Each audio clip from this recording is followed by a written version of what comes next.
네, 안녕하세요. 오늘은 정말 우리 파이오니어 채굴하시는 분들 중요한 얘기죠. 뭐, 제가 이제 1987년도에 이제 증권회사에 갔는데, 그때 10월 20일인가, 블랙 먼데이가 일어났죠. 그러니까 막, 매도가 매도를 부르는 그런 일이 우리나라도 전 세계에 있었었죠. 그러면서 뭐 다우지수니 뭐 일본 니케이니 막 폭락을 했다가 이제 다시 또 막 오늘 오르고 하는 이제 그런 상태로 가고 있죠. 그리고 비트코인도 이제 최근 한 달을 놓고 보면 가격 폭이 뭐 막 20 몇 퍼센트 차이 날 정도로 이렇게 됐죠. 그래서 제가 혼자 생각하기를 야, 이거 우리 파이코인 가지고 계신 분들도 나중에 이런 걸 겪을까라고 제가 제가 저 혼자 생각을 해봤어요. 답은 아니에요. 파이코인 가격은 주식처럼 이렇게 진폭이 크게 움직이지도 않을 것이고, 비트코인처럼 저렇게 움직여서도 안 되죠. 움직이면 니콜라스 부부가 갖고 있는 큰 그림은 망가지겠죠. 그래서 제가 이제 이거를 뭐 하루 이틀 생각을 했어요. 그런데 사실은 이거를 생각하기 이전에는 이렇게 블랙 먼데이 같은 큰 이런 게 나오기 전에는 저는 그 이제 제가 이제 유튜브를 두 개 하고 있어요. 하나는 이렇게 파이코인 위주로 하나 하고 있고, 하나는 제가 이제 공부하는 그 인생의 삶의 원리 이런 거, 뭐 거기는 그냥 뭐 불교 위주로 하다 보니까 뭐 구독자도 한 2,000명 정도밖에 안 돼요. 하지만 이제 그래서 그렇게 이제 하고 있는데, 제 생각은 거기 이제 유튜브 하게 되면 이제 광고 수입이 저한테도 좀 들어오거든요. 저한테도 좀 들어오는데, 제가 젊은 사람 같으면은 뭐 나중에 파이가 상장이 되면 뭐 하루 이제 24시간이니까 이제 보통 이제 뭐 오전, 그다음에 오후, 그다음에 이제 뭐 미국이나 유럽의 낮 시각 이렇게 해서 이제 그 시세의 변동에 따른 거를 하면은 이게 참 제가 이거 뭐 개인이 하는 게 아니라 회사로 하기 때문에 나중에 회사로도 수익이 되겠네. 사실은 그런 생각을 했었었는데, 그런 생각이 다 헛된 생각이라는 거를 제가 이제는 알게 됐죠. 파이는 이렇게 움직여서도 안 되고 이렇게 움직이지도 않을 것입니다. 그래서 저는 그때가 되면 제가 이제 증권회사 다니면서부터 근무해서부터 속으로 준비하고 있던 거를 이제 파이오니어님들한테 이제 when to buy, when to sell, 언제 샀다가 언제 파느냐 이런 가이드를 해주는 것을 제가 젊었을 때부터 배웠던 거를 이제 파이오니어님들한테 이렇게 가르쳐 주는 것이 이제 환갑진갑 다 지난 사람으로서 보람 있는 일이 되겠다라고 생각했는데, 그게 어제 그제 그다음에 제가 파이코인을 몇 년간 지켜보면서 내가 그런 일을 할 일은 별로 없을 것 같다라는 생각을 하게 됐어요. 파이는 이렇게 움직이지 않을 거예요. 어떤 양상으로 움직일 것인가 이제 한번 생각을 해보면 제가 보기엔 이런 것 같아요. 그러니까 지금 비트코인도 막 트럼프 때문에 뭐 올라갔는지 모르지만, 아무튼 보통 이제 뉴스에서 느끼는 것을 언론이 증폭을 시켜서 사람들을 막 이렇게 광기를 만들어내는 거죠. 그렇게 광기를 만들어냈다가 1억 원 돌파하기도 했다가 7천만 원대로 떨어졌죠. 7천만 원대로 30% 이렇게 움직였죠. 며칠 사이에. 파이코인 이렇게 가면 파이코인 그림 무너집니다. 근데 일본이 이제 뭐 니케이 지수가 정말 이렇게 완전히 뭐 지수 자체가 이렇게 블랙 먼데이 때처럼 87년도 블랙 먼데이 때처럼 이렇게 무너지는 게 있었었죠. 이런 게 파이코인에도 있을까라고 제가 생각을 해봤는데 아닌 것이라고 지금은 결론을 내렸어요. 그러니까 니콜라스 부부가 원하는 파이 패턴은 아마 이런 것일 거예요. 이게 이제 미국 달러거든요. 미국 달러 같은 거는 이렇게 움직여 봐야, 그러니까 일정한 추세를 가지고서, 일정한 추세를 갖고 올라가면서 거기서 움직이는 거지. 이게 막, 그러니까 상승파도 업트렌드로 가면서 그 트렌드 상에서 오르락 내리락이 있는 거지. 블랙 먼데이처럼 그렇게 간다, 뭐 일주일 사이에 30%가 움직인다, 이렇게 되는 경우는 잘 없을 거예요.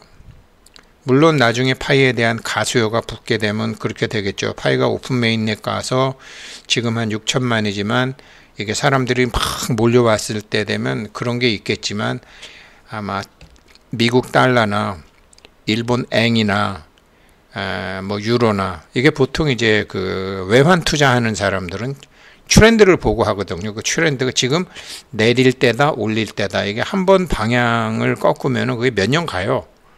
그렇게 가야지 트렌드가 아닌 것으로, 그러니까 달러가 강세일 때가 있고 달러가 약세일 때가 있고, 엔화가 강세가일 때 있고 엔화가 약세가일 때 있고, 이 기본적인 여기서 움직이는 게 화폐거든요. 그런데 지금 이제 상품화된 다른 암호화폐하고 주식은 이런 식으로 움직이게 되죠. 그래서 이런 식으로는 움직이지 않을 것 같고요. 이렇게 화폐처럼 움직일 거라는 거죠. 이런 게 이제 여기 보게 되면 뭐 우리 파이 탐정님이라는 분이 파이코인 심슨 가격 예측 1파이 3,144불 예측했나 보죠. 보지는 않았어요. 예, 3,000불 이렇게 가죠. 여기서도 나오는 차트를 한번 보시게 되면, 이게 뭐 포인터 설정, 큰 화살표, 이거죠. 여기서 이거 보시게 되면 이게 추세를 갖고 쭉 올라가는 거를 했잖아요. 심슨 뭐 예언인지 몰라. 파이코인 100만원? 뭐 당연히 넘어가죠. 뭐 이것도 뭐 코인 새끼라는 분이 하셨네요. 내용은 보지 않았지만 썸이 아주 재밌고, 뭐 그래서 이런 추세로 결국은 간다라는 거예요. 달러 추세처럼 이렇게 막 떼꾸볶고 하면서 이렇게 움직이지는 않을 거라는 거죠. 이렇게 움직이면 파이 망하는 거죠. 큰 그림이 무너지는 거죠. 그래서 이제 보게 되면 이제 파이가 트위터에 오래간만에 이제 5,500만을, 이 사람들 뭐 2월 10일 날 그 트위터 300만 돌파한 거 때문에 두고 잘 이거 트위터 고치지도 않는데, 지금 이제 이걸 5,500만에서 6천만으로 이제 바꿨죠. 그래서 6천만 명 중에서 이제 1,200만 명이 KYC를 통과했고, 지갑 마이그레이션은 이제 그 580만, 그러니까 이렇게, 그러니까 근데 목표가 이제 베리파이드가 이제 1,500만, 그다음에 1,000만, 그러니까 1,500만 정도가 됐을 때 오픈 메인넷을 가려고 하는 것 같아요. 그러니까 300만 하게 되면 오픈 메인넷 가겠죠. 그러면 이제 그 사람들 기준으로 열었을 때 사람들이 뭐 1억 명 가고 왔을 때 KYC를 할 수 있는 자산들이 엄청나게 많아지는 거죠. 그래서 제가 이 파이의 공유 노드, 복합 노드, 그런 거 얘네들 비즈니스 모델하고, 아니 이게 노드를 다른, 자기네들이 지금 파이오니어들이 갖고 있는 노드에 그 데이터 저장 공간을 써야 되는데, 그를 복합 노드나 뭐 이렇게 공유 노드 같은 거 하게 되면 영양가가 없는 거죠. 그래서 그런 거는 좀 손을 보려고 그러는 것 같고, 당연히 그렇게 하게 생산성을 봐야 되니까 당연히 그렇게 해야 되겠죠. 그래서 이제 1,500만 정도의 사람이 생기면, 이게 1,500만 명이 이런 거거든요. 가령 예를 들어서 지금 뭐 프랑스에 그냥 뭐 이 도둑놈들 소매치기 천국이라고 지금 뭐 그런 소리 하잖아요. 근데 지금 이제 유럽이 그렇죠. 유럽에서 이민자 비율이 제일 높은 게 이제 스웨덴. 뭐 스웨덴이 완전히 지금 뭐 아사리판 됐다는 거 아니에요? 무조건 이민자 받아들여서. 그 다음에 독일이, 스웨덴의 19.8%와 독일의 18.6%는, 독일이 뭐 인구가 어마무시하게 많으니까 독일이 제일 많은 거죠. 영국, 프랑스, 이태리 이런데, 이태리는 뭐 인구가 한국보다도 적으니까. 근데 프랑스, 영국, 독일 이런 데는 인구가 엄청나게 많은 거죠. 근데 이 많은 사람들이 은행 계좌를 열 수 없다고요. 뭐 어떻게 해서 뭐 전셋집은 구하고 유럽 같은 데는 보통 2달치 월세 미리 내면 살게는 해주는데 살 집은 구할 수 있지만 은행 계좌는 시간이 엄청나게 걸려 KYC가 안 되죠. 은행 계좌를 못 열죠. 은행 계좌를 못 여니까 이 사람들도 돈을 어디다가 갖고 있고 그리고 이 사람들이 큰 사고를 안 치고 그냥 소매치기나 해서 먹고 살아라 이래갖고 소매치기를 사실은 그냥 두는 거죠. 우리나라도 불법 이민자들 어느 정도는 두잖아요. 어느 정도는 두잖아요. 그래서 한국에 4년짜리로 들어오면 이제 10년간 불법 이민해서 이제 나가는 것처럼 근데 일단 큰 사고 안 치면 두는 거죠. 그런 것처럼 이제 유럽에서도 KYC가 안 되니까 KYC를 해줄 수도 없으니까 은행에서 뭐 한 사람 KYC 하는데 막 6개월 걸리는데 지금 파이는 이거를 블록체인 모델로 해갖고 이제 1,500만 명이 되게 되면은 그 1,500몇 명 갖고 나머지 이제 1억 뭐 이렇게 점점 해서 이 파이의 KYC 모델은 참 아주 혁신적인 모델이죠. 그렇게 해서 이제 이런 걸 봐도 프랑스의 소매치기가 많다라는 걸 봐도 이게 KYC가 안 돼서 그렇다. 이 사람들도 가족 뭐 8명, 10명 데리고 와서 먹고 살 거 아닙니까? 이렇게 전부 돈을 갖고 다니는 거예요. 그러니 뭐 관광객들한테도 털어먹고 사람 죽이지나 말고 총이나 쏘지 말고 그래 관광객이나 이게 현찰 들고 다니는 사람들 돈이나 털어서 먹고 살아 이래갖고 두고 있는 거거든요. KYC가 안 되니까 은행들이 안 하니까 나라에서 안 하는 게 아니라 은행에서 안 하니까 우리나라도 그렇잖아요. 그런 현상이거든요. 그래서 이제 보면은 이게 제가 이제 이 사람들이 이제 6천만 명, 6천만 명 중에서 이렇게 하는데 이제 6천만 명이 어떤 의미인가 봤더니 경제활동 인구 6천만 정도 되는 나라가 지금 일본이더라고요. 일본.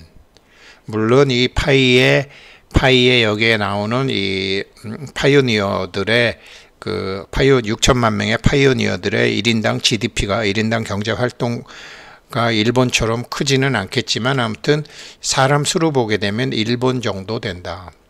일본이 인구 1억 2,400만 중에서 한 6,700만 이 정도 지금 된다. 그렇지만 이 중에서 한 1,500만 명이 KYC 될 때 오픈 메인넷을 한다. 그러면 경제활동 인구가 1,500만 명이 되는 게 어느 나라가 있을까라고 보니까 호주가 그렇게 되더라고요. 한국은 3,600만 명이니까 경제활동 인구는 6천만 명이 안 되지만 아무튼 경제활동 인구가 많고요. 뭐 저 같은 뭐 한국은 노인네들도 일 많이 하잖아요. 한국은 뭐 그런 나라죠. 그리고 호주가 이제 대충 한 1,500만 명 정도 되더라고요. 그래서 비유적으로 개념적으로 생각하면 그러니까 호주 정도의 지금 파이오니어의 지금 파이코인의 생태계는 호주 정도 된다고 보는 게 맞겠구나. 이렇게 지금 저는 추정을 하고 있어요. 추정을 하고 있고요. 그래서 6천만 명 이상 국가들 보게 되면 이제 이탈리아가 6천만 명이 좀 안 되고요.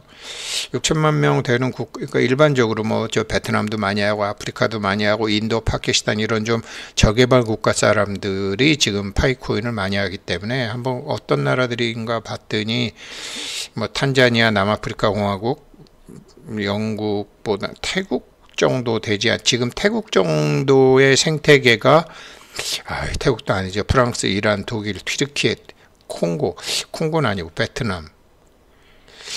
베트남 정도의 생태계가 지금 파이 생태계 정도 아닐까 싶어요. 인구 6천만 이상이 되게 되면 처음에는 베트남 정도의 생태계로 갈 것 같아요.